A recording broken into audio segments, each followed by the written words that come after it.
done it today. You may not have did it yesterday. There may have been a time, look, I feel like I'm wide open. I drove by there. I've been doing this for 25 years.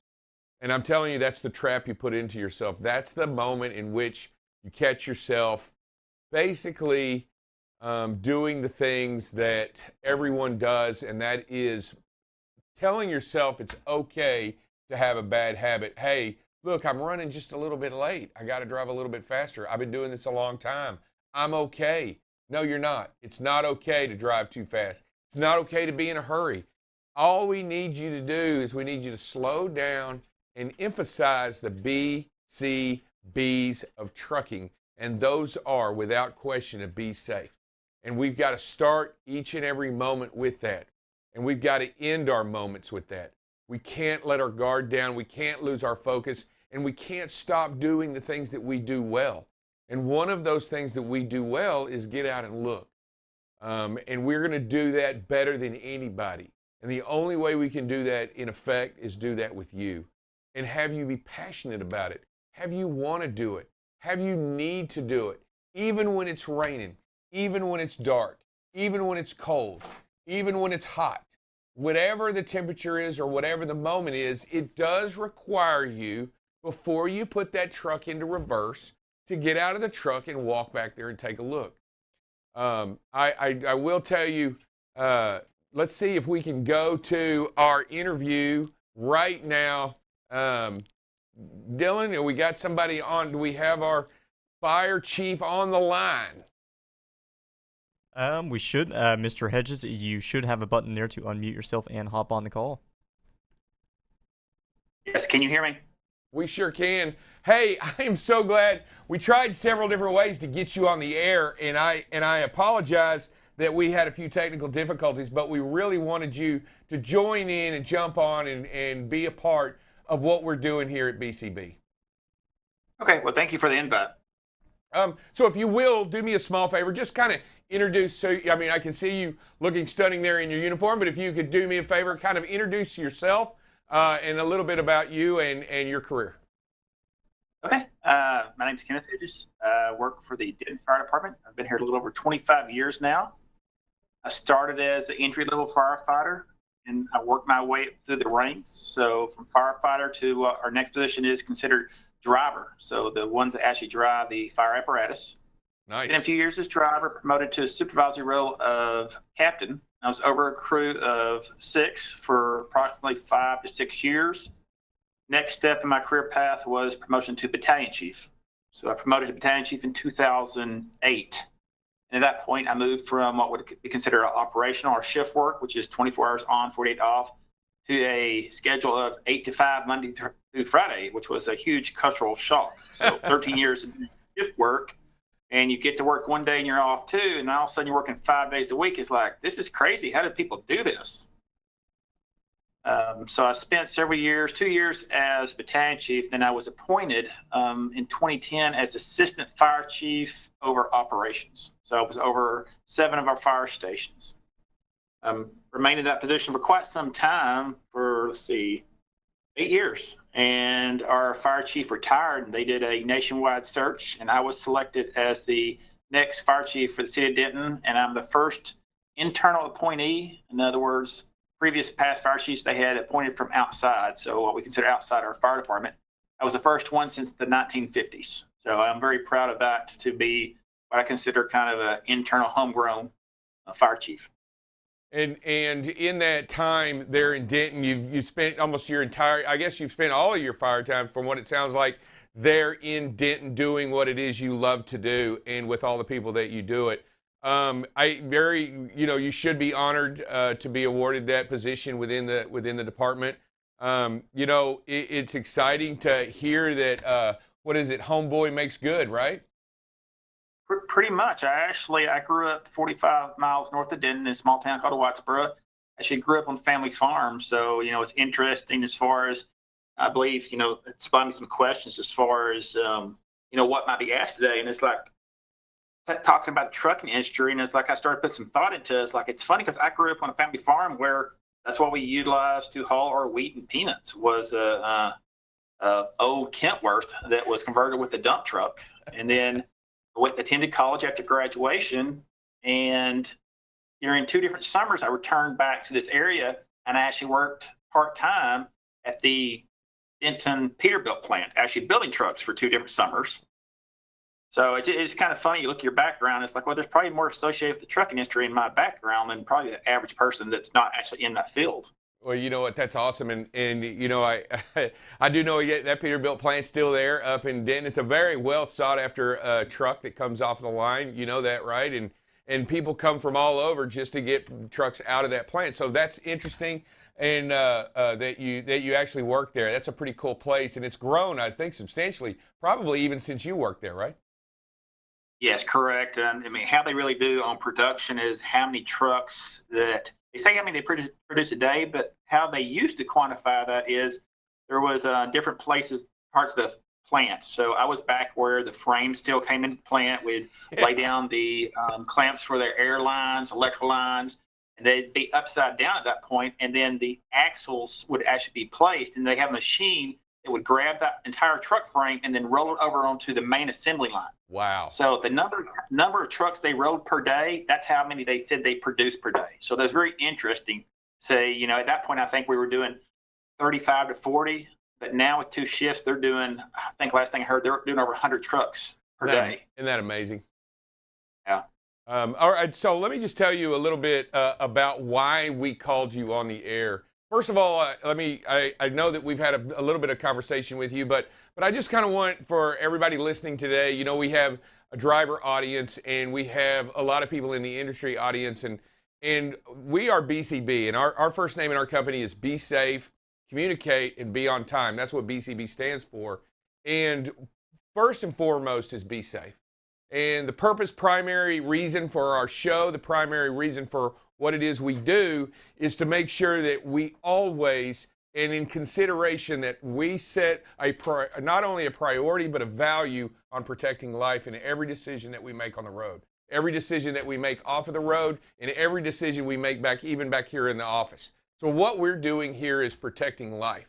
And we find, I think a lot of those values fallen a little bit along the line in which you've taken an oath to do so well. And we want to try to emphasize that same passion, that same belief into our drivers and into the industry as a whole, and not just one company or not just 1 or 2 drivers, but throughout the industry. And let me tell you, I listened to the Channel 8 story on WFAA, and I heard your plea and I heard your cry for, you know, a safety message. And I think that's why you're here. Why don't you go into a little bit about what transpired and why you were on Channel 8? I'm just going to leave that story to you. Okay, I appreciate it. I don't know if you're going to be able to show the video or not. So we have the video, and I believe y'all sent it to us. And if you'll let us play that, you want us to play that, and you kind of walk us through that as we play it. Can he do that?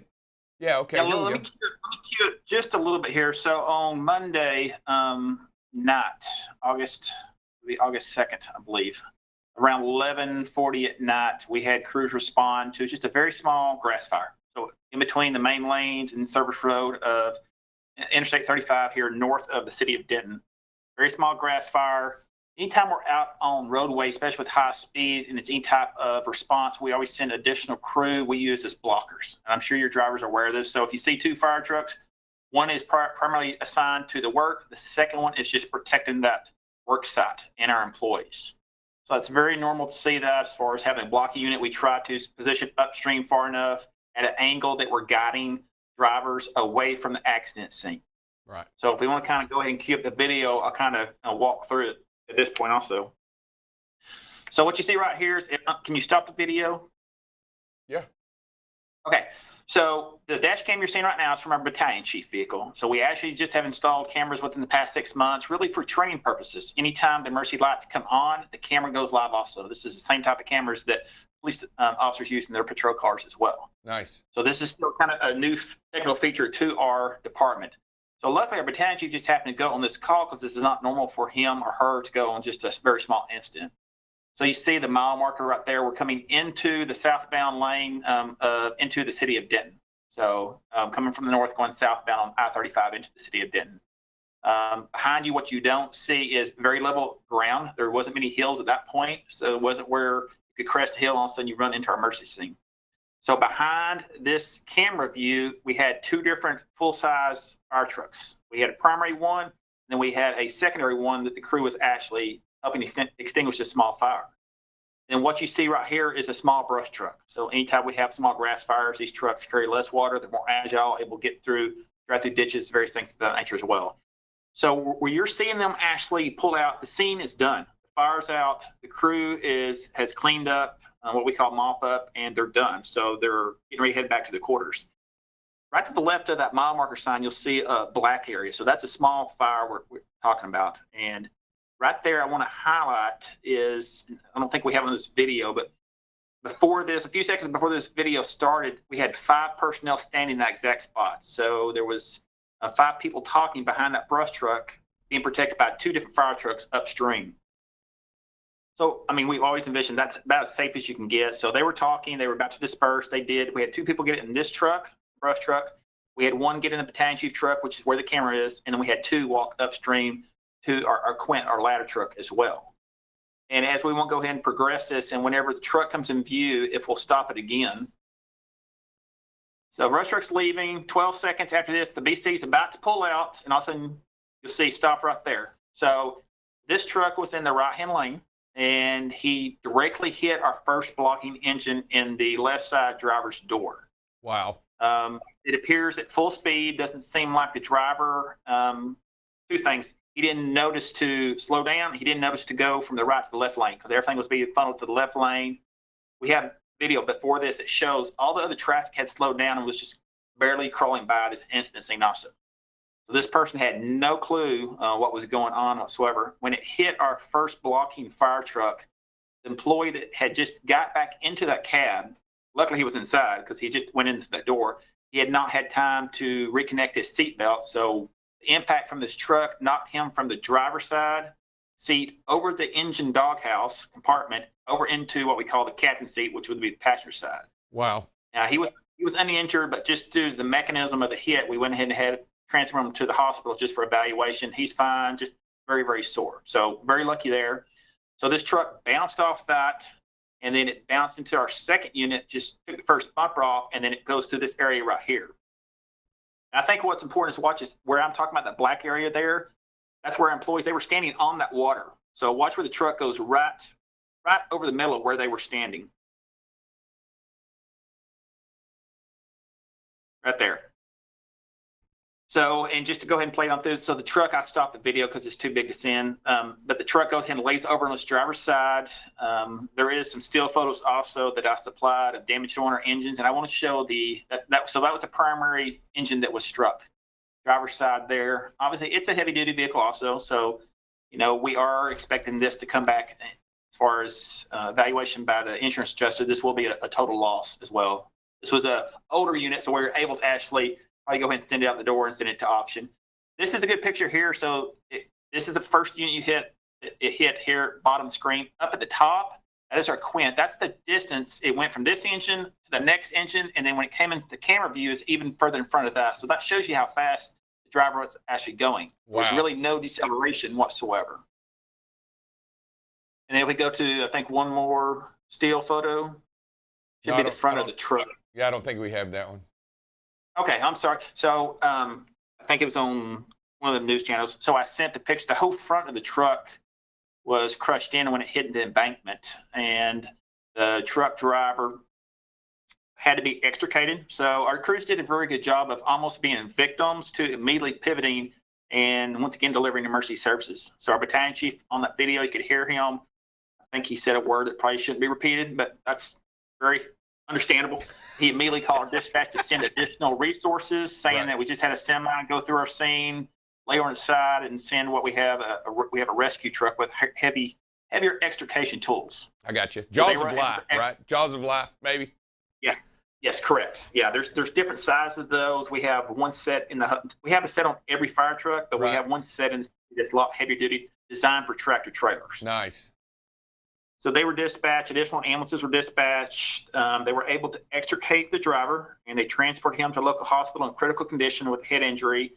They did actually tear open a saddle tank, so we had an active fuel spill and a hazmat incident that we also are, we cover the hazardous materials response for the city, so we had to deploy our hazmat team.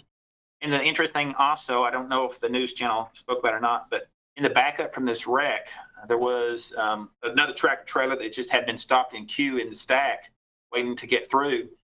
A passenger vehicle did not pay attention again and ran into the back of that tractor trailer. Oh my and goodness. we had to again respond to that incident, which that patient was in critical condition. And then I think later, at the later point, was charged with DWI also. So it's just, to have such a small grass fire equate to such a huge chain reaction of events. And what you saw from the video is we went from just a normal response on the interstate to almost having to communicate 5 fatalities to family members over something so small. And I think when Channel 8 approached us, myself and the police chief here, was really just to kind of plea for people to pay attention. We know there's cell phones. We know there's distracted drivers. There's probably more now I've ever seen in my career. It used to be the DWIs. Well, now you only really see them more, late hours, early morning. Now it's just the phones. That's where everybody's distracted. So we went from a small incident to point that we very well could have had 5 different funerals for employees that were really just out there doing their job. Did your people on the scene, and they watched, of course they were there, and I'm sure they went back and watched the video. What were their genuine reactions to all this, having seen what transpired immediately upon their departure? Well, they didn't have much time, in the beginning, because you still have the immediate adrenaline rush being dumped into your system because you just was about hit. And I don't know if that brush truck, I didn't get to talk to them directly. I talked to their supervisor, but they didn't immediately know that a truck came in behind them. They had pulled off, turned off the emergency lights. They were starting to go back into town. And when they heard the radio traffic, they looked in the rearview mirror and was like, what the heck's going on behind us? And they don't realize they just barely missed by 12 seconds from being, hit by the tractor trailer as well.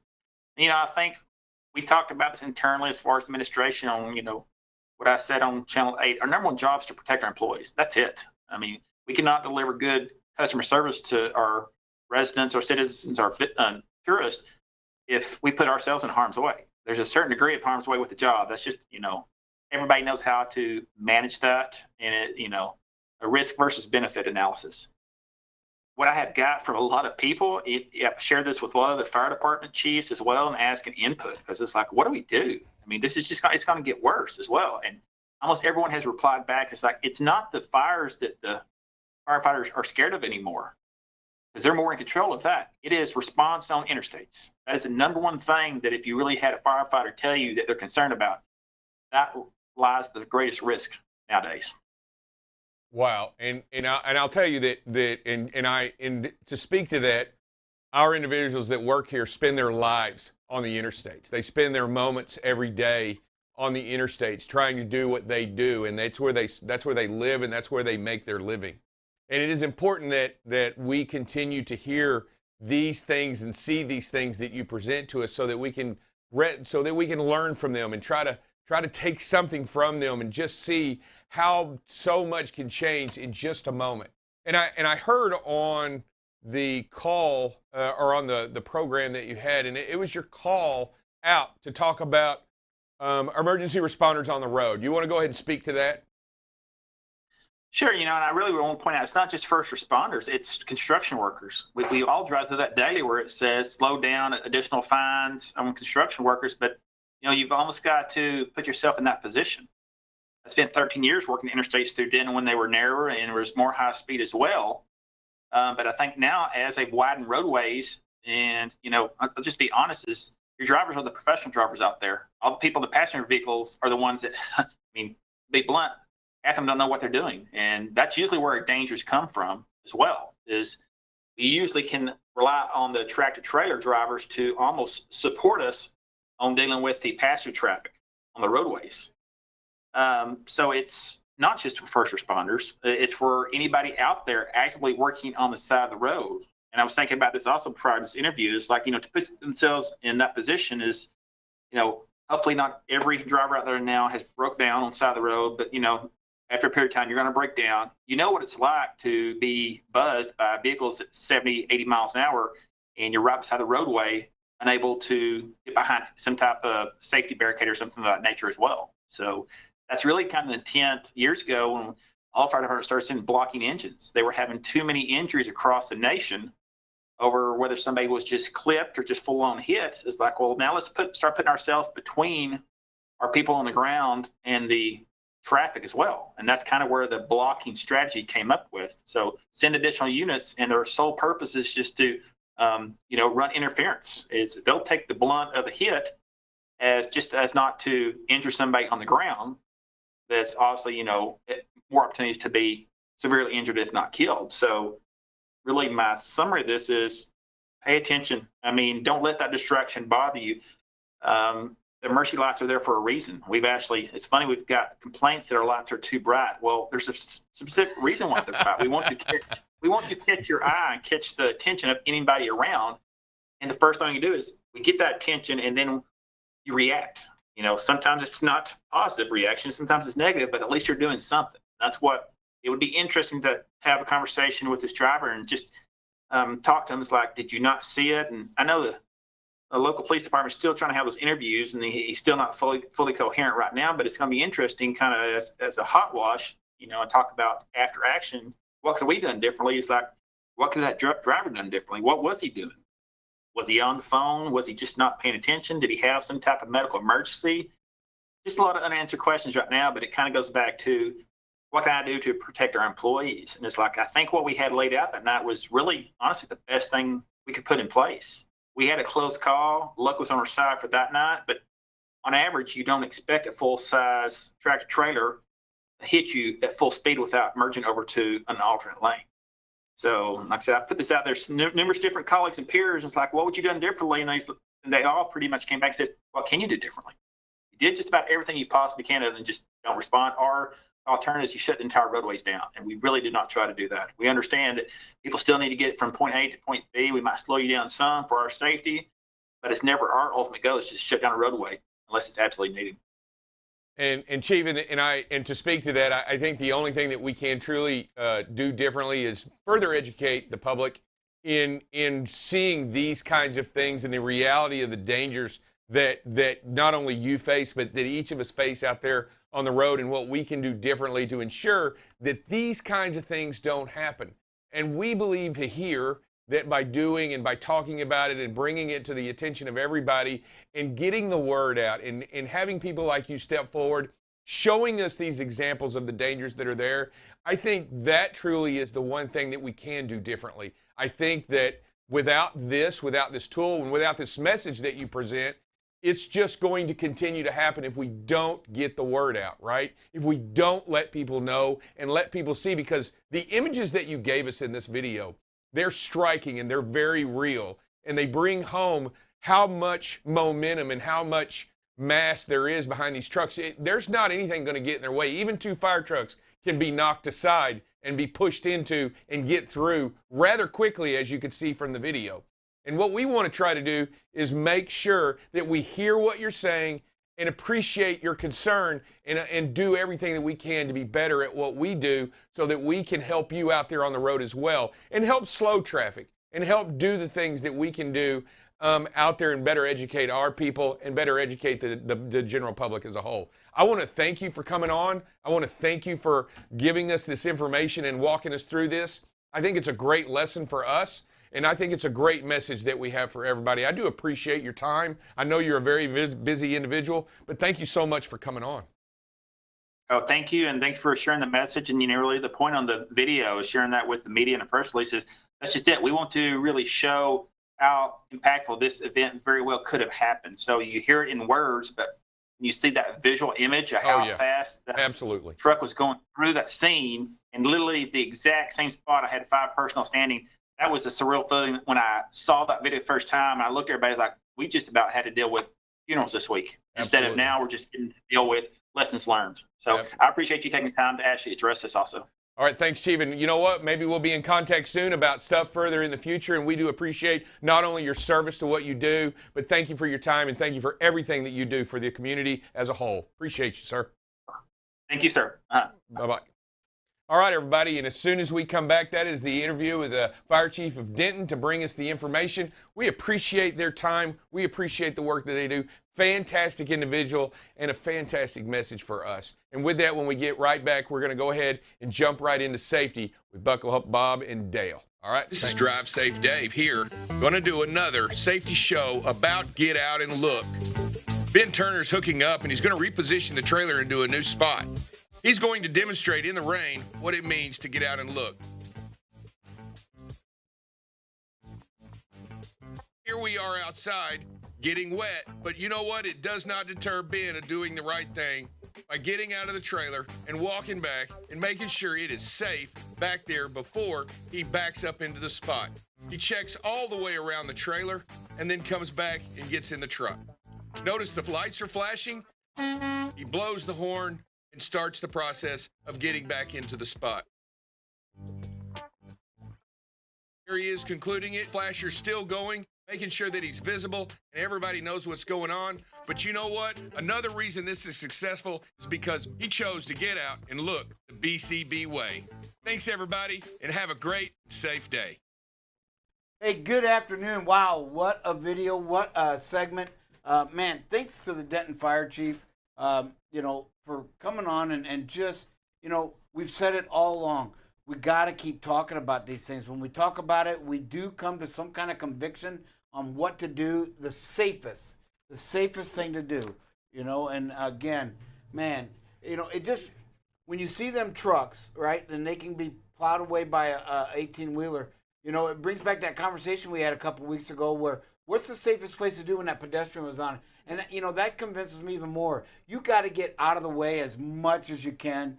Be a bright light, put your flashers on. I know it's not much on a semi, but you just got to do if you're on the side of the road and them flashers are going, maybe, just maybe somebody else slows down and lives aren't lost. So, Bob, yeah, absolutely great points there. I took away a couple things. He said they put cameras on to capture videos for learning and training purposes. The exact same thing we show the videos for learning and training purposes. And then he talked about, getting complaints about lights being too bright. But he said, what are they for? Getting attention. What did you just say?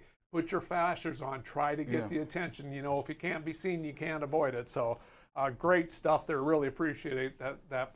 Yeah, it always amazes me that people will complain about the bright lights. Well, slow down. Yeah. Right? Slow down. Then bright lights ain't so bad. But yeah, hey, good stuff. And again, this week we want to kind of run right into, our brake safety week coming up. Right, in 2 weeks, a week from this Sunday, it will start.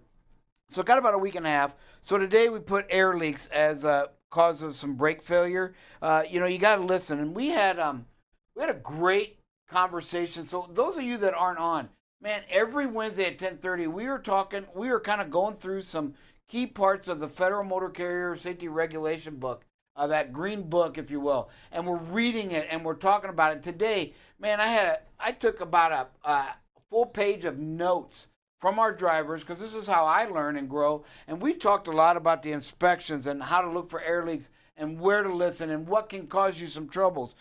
So, hey, one of the air tests that you can take is that you fully charge the air system, and they said that usually that's about 125 PSIs, right? And then you turn off the engine, you release the parking brake, and then you time the air pressure drop, right? If it's less than 3 PSI per minute, then you're good. If it's at that 3 or more, and like say all of a sudden you're dropping at 5 or 6, then you've got an air leak somewhere and you got to go get it figured out where it is.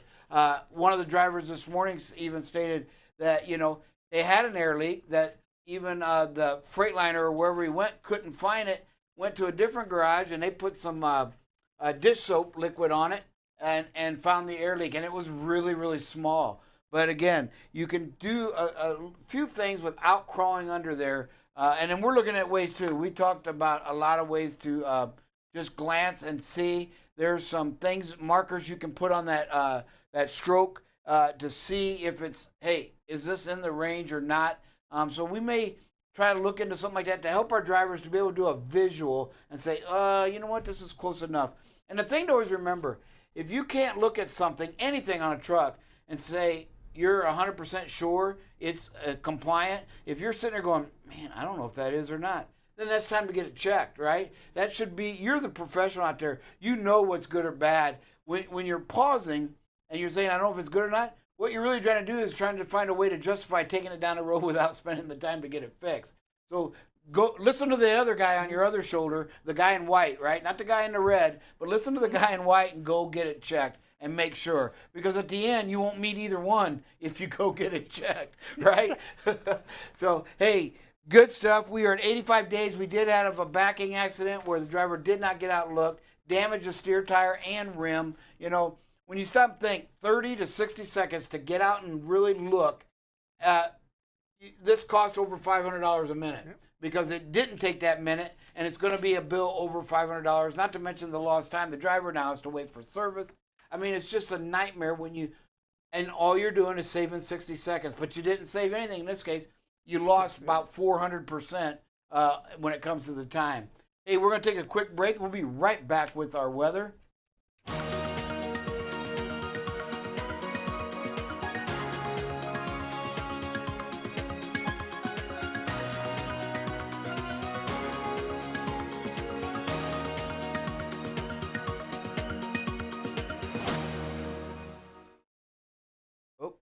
Welcome back, everybody. As you can see, scattered storms again. Except up here in Ohio, Detroit, you're getting a really strong storm system pushing through there. And again, in western Pennsylvania. But then stretching all the way from Washington, D.C., right through the Carolinas, Virginia, northern Georgia, Alabama.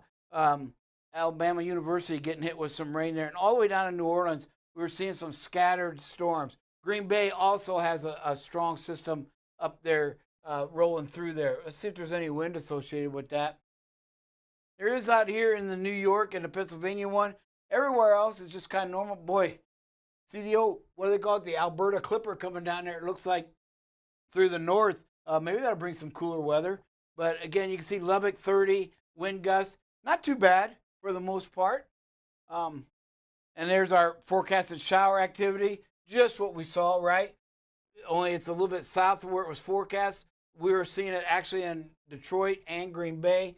But you can see it just Washington, D.C., right on down into New Orleans, which is where the forecast is, and that's where the rain is currently. And just a few scattered storms out there as well. But our temperatures, we didn't get too... oh, this is for Thursday. I'm sorry. That's probably why it didn't look so good. Oh, no. Don't know how to get rid of that. Is that how we... There we go. So again, in the upper 90s, you can see, and let's go back and look at that rain forecast there. That looks a little bit normal, right? A little closer to what we're seeing. Detroit back there. And you can see right along the East Coast all the way down to Louisiana. So again, our wind gusts. There you go. Got some 30, Oklahoma City, Chicago, 35. Green Bay up there where that storm is, 38 mile per hour winds. You know, the one we're watching, folks, is right down here. It's moved a little bit north, which now probably, I haven't looked at the Weather Channel, which probably means this thing might actually skirt the Atlantic side. We'll see. You can see the jet stream taking it over and inward, but this is forecast to hit Florida probably early Saturday morning. Of course, the timeline, that's too far out. It did pick up speed. This morning it was down here, and already in 5 or 6 hours it's pushing through the eastern part of the Dominican Republic. I don't think we got anything. Well, yeah, we do. So here's another system out here coming off of this is the Africa, where a lot of these systems come off of that dry desert heat and then getting the moisture. So you can see some circular rotation here. Pretty big system push through. So we'll keep an eye on that as well as we go through. That's probably going to be later next week. But this is the one. They've named him Fred. So if your name's Fred, I'm sorry, but you are the wild one today and for the next week. So we'll watch on that. I think it was 45 mile an hour wind gusts currently. And as we showed earlier, when we look at the water temperatures, you know, they're pretty warm. So as this thing approaches Florida, 86, 85. So the water temperatures are warm enough to give this thing a little fuel. It's right here.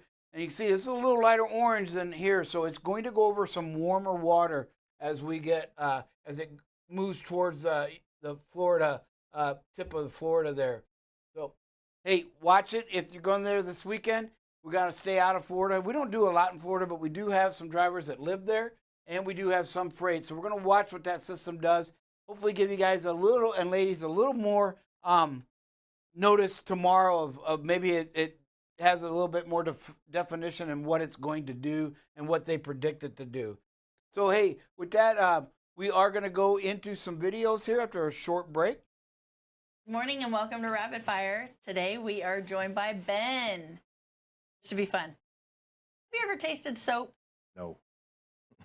Do you currently own any stuffed animals? Yes. Can you tell us what they are? Bears, I guess. Fun.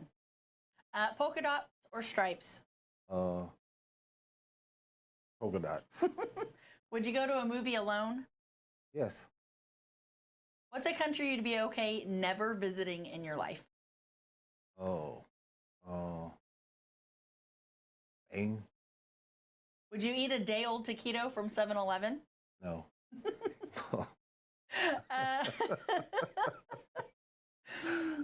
And for a journal, would you use paper or a computer? Paper. Are tomatoes a fruit or a vegetable? Fruit. And finally, Super Mario Brothers or Zelda? Mario Brothers. Yes. Thank you for joining us.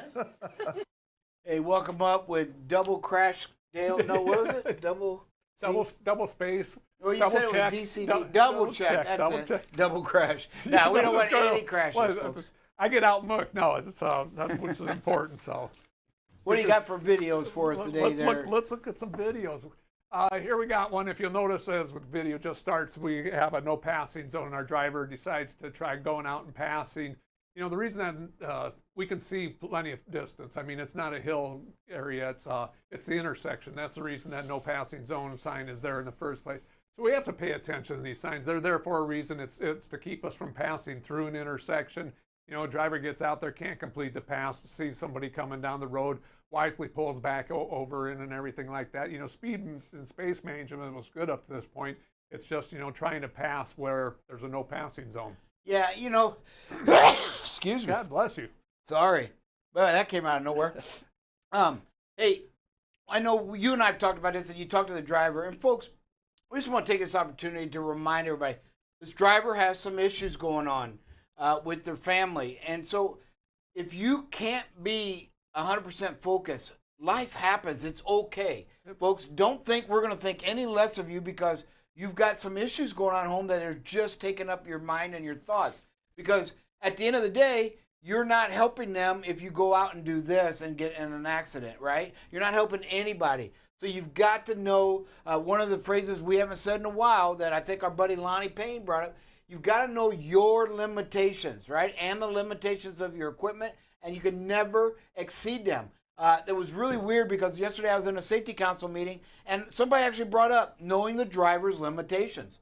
And I thought, yeah, our buddy Lonnie said that all the time. We've been using that for years now. But again, if you've got problems at home, then you have to be situational awareness. It may not be on the road. It may be the fact that in your head and at home, you've got some issues you're dealing with. Life still happens whether you're a truck driver or a safety director. It doesn't matter, or a producer, right? You're going to have some issues, and if you're not focused, you are a danger to others and yourself. And again, remember what we said in that video a couple weeks ago. Protect yourself first. Get yourself under there and out of harm's way. Okay, here's a great video. You know, like I said, where the driver's doing a lot of things right. Speed and space management, of course, but he's coming up to a merge point. Recognizes that, you know, they're coming on, does a great job slowing down, a little bit of courtesy and patience, allowing that vehicle to merge ahead of him. Just a really nice job here. And, you know, it speaks well for a driver and for a trucking company when we take time and let others in. They remember that. Like I said, you know, aggressive driving seems to spawn more aggressive driving. Polite driving, courteousness seems to spawn more courteous. So, you know, great job here, driver.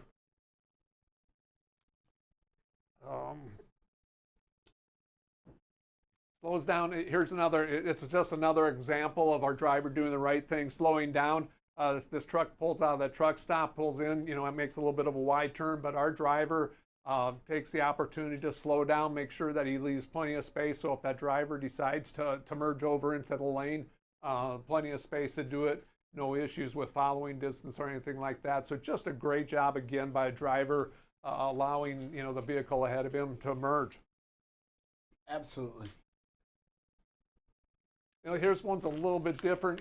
We talk about the point of commitment, and it probably got away from the driver here because at one point he thought, probably looked like he was going to try going through it, and then thought, no, not the best idea. And so, he does get it stopped, albeit probably out into the intersection a little bit. And then it does look like he may have started to back up. There was no hard brake with this, and so we probably could have got it stopped a little bit sooner had we braked a little harder. But you got to know the point of commitment. You got to know, hey, that light's changing. Am I going slow enough to get stopped in time if it goes to yellow and goes to red?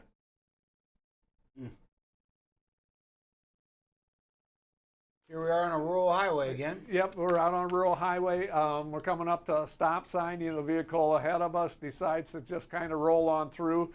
And as we watch our driver, he decides to do the same thing. You got to get in that habit, no matter whether you see the stop sign and traffic, there's no traffic around or there's nobody else around, you still need to stop. You got to get in that habit of making sure you're stopping at all stop signs, whether you see people or not. One, it's the law. Two, that's why they put them there. And if you miss something, you go rolling through that and there's somebody walking or somebody on a bicycle, or you don't catch, a car coming. If you don't stop, bad things happen in a hurry. So guys, stop signs mean stop. We got to do it. Yeah. And you're going to see a video tomorrow, I hope, that, we had one today, and our driver did absolutely nothing wrong, but yet would have been able to prevent the accident had we had it. And, the thing that you got to remember, it comes back again to situational awareness. We're in the right lane.